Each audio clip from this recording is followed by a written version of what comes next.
Welcome to The Pulse. I'm Shireen El-Feki. Every week we bring you the latest news on the big issues in global health. Now, in the world of healthcare, some diseases are more equal than others. Illnesses which affect 90% of the world's population, mainly in developing countries, get only 10% of the money for medical research. Among these diseases are the so-called neglected tropical conditions. They kill almost 500,000 people a year, and they are crippling human development. Now, the good news is that we have the tools to tackle some of these diseases. But for all the talk of making poverty history and of helping developing countries, there's still plenty of trouble getting these tools to those in need. Here's our report. People versus parasites. It's an age-old battle. But today, thanks to a cheap and simple cocktail of drugs, it's one we can win. We have 4 drugs. And if we can get these 4 drugs to the 400, 500 million people in Africa who have 1, 2, 3, 4, or even 5 of these infections, we can get rid of the parasites, we can get rid of the infections, and we can give these people a real start to a healthy life. Alan Fennick is a specialist in tropical disease at London's Imperial College. If we can get these drugs out, we can have a healthier child, a child who gets up in the morning, eats his breakfast, and the food actually nourishes him instead of nourishing the worms, and he can go off and he's more likely to attend school, and when he gets there he's more likely to pay attention and be better educated. Among these parasitic infections is lymphatic filariasis, a disease so disfiguring and debilitating that it's better known as elephantiasis because of the painful swelling it causes. Nearly 50 million people are affected.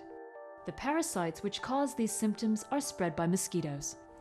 This lady is Rebecca. She's about 56 years old and she's had this condition for over 20 years. Disease used to make her very ill sometimes. It used to come with fever. The leg used to pain her very much.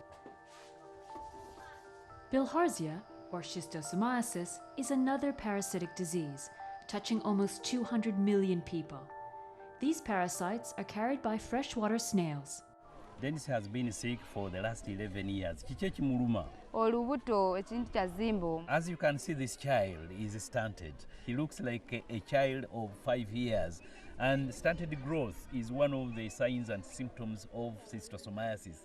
He cannot perform well in class, he cannot concentrate. All those are signs and symptoms of bilharzia.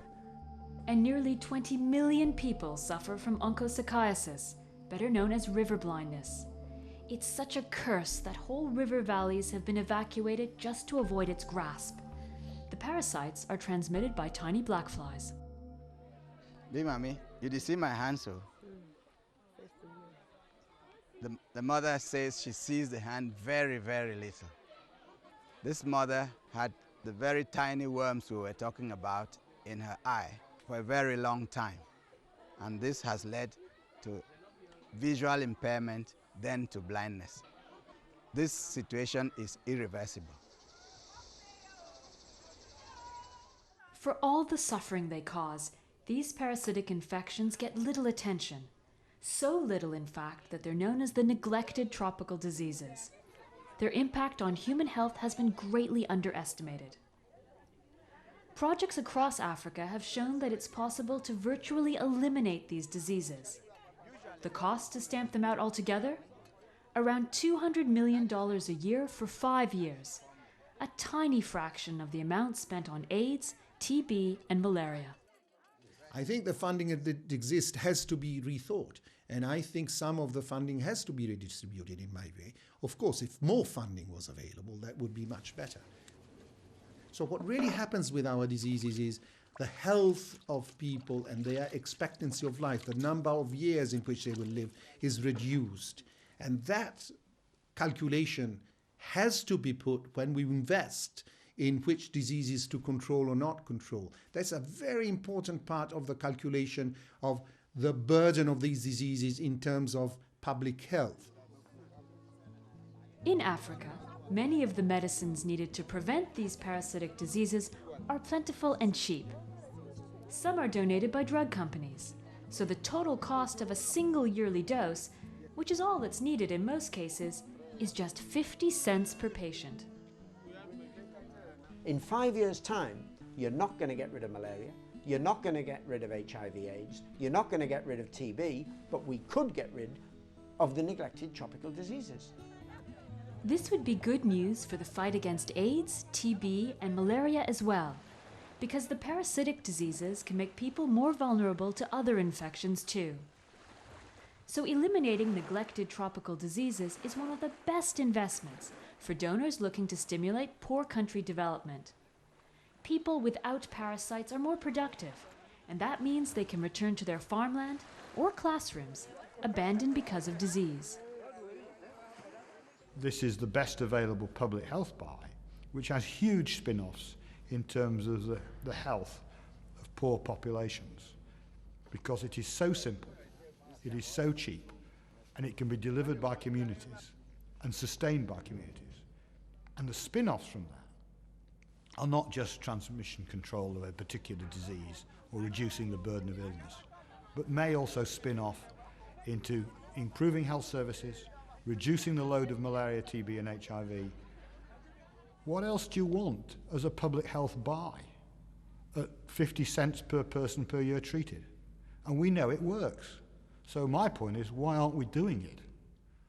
Joining me to discuss the challenges of developing world health is Jeffrey Sachs, head of the Earth Institute at Columbia University, and Mary Moran, who's with the George Institute at the University of Sydney. Jeff, it's 6 years since you led the WHO's commission offering a blueprint to reform healthcare systems in the developing world. What's your verdict on progress since then? There has been progress. It's not what we called for, but it's much better than it used to be. Most importantly, there's a global fund to fight AIDS, TB, and malaria. And within that period, since the global fund got started in 2001, 30 million bed nets have been distributed to fight malaria. More than 1 million poor people are now on antiretroviral treatment through global fund programs. More than 2 million people have been cured or are in the process of being cured of tuberculosis. Those are real on-the-ground facts of saving millions of lives. Mary, interesting progress. About 1% of the drugs introduced since 1970, specifically for neglected diseases. Do you see any sign of that changing? Since 2000, there's been a complete revolution. Not, in fact, driven by government policymakers, but driven by Gates, which is kind of shorthand for money. The Gates Foundation. The Gates Foundation. And also by these new product development partnerships. This is a completely new model of making drugs. And so what we see now is there's more than 60 neglected disease drugs in progress. There's going to be 12 new anti-malarials registered in the next few years. We have more than 40 malaria vaccines with product development partnerships. Now, we would never have seen that. I mean, in 2000, lots of issues about pharmaceutical companies not really being that interested in tackling these diseases. Why the change? The key thing that happened was, well, the background was set, as you said, by this increased public criticism of companies. What made it possible was this new model of drug development, or of product development, but even beyond drugs. So what happens is you get a public group that partners with the company. So they decrease the cost and they decrease the risk. And that makes it, one of the big companies said yesterday, they are making the impossible possible for us. So the big company can, for instance, discover an interesting lead, and the public group can do the complex trials in Africa. So you're diversifying your risk, basically. Yeah, you diverse risk and makes it possible. Now, Jeff, you spoke about the progress and you talked about AIDS and malaria, and of course there's tuberculosis as well. There's been a lot of money, a lot of attention paid to these 3 diseases. But what about the other neglected diseases? River blindness, for example, elephantiasis. Are the systems that have been set up to deal with the big 3 actually helping to deal with the other neglected diseases, or are they in fact diverting resources? I don't think resources are being diverted because overall resources are going up. And the fact that the resources are going up is one of the reasons why the drugs are being developed now. There's something at the end of the pipeline that the companies feel can go into use. For instance, the malaria drugs, now that there's a great increase of malaria spending. Still not enough, but a big increase. What needs to be done, though, is to keep increasing the financing as we called for 6 years ago. And I'm proposing that we open another window at the Global Fund. We have 3 right now for AIDS, TB, and malaria, but there should be at least another one for the so-called neglected tropical diseases, the parasitic infections like African river blindness and schistosomiasis, and the worm infections like hookworm. And those can be treated even with existing drugs at extremely low cost. For $300 or $400 million a year, we could have comprehensive mass chemotherapy, it's called. In other words, give a pill once every 4 months to children in their schools, and they will not have these terrible worm infections. And so this should be part of the Global Fund. And one more window, so-called, should be for health systems to train community health workers, build clinics, and build logistical systems. Money's crucial because money gets the resources moving to be able to deliver the solutions that we have right now. And every time we apply money to these problems, we get real results in terms of lives saved and disease burden down. And we have to keep increasing the financing to the point that we actually have the ability of even the poorest places in the world to deliver primary health care. Well, on that optimistic note, we'll have to end. Thanks, Jeff. Thanks, Mary. Coming up after the break, we're going to take a look at the drive to prevent blindness in the developing world.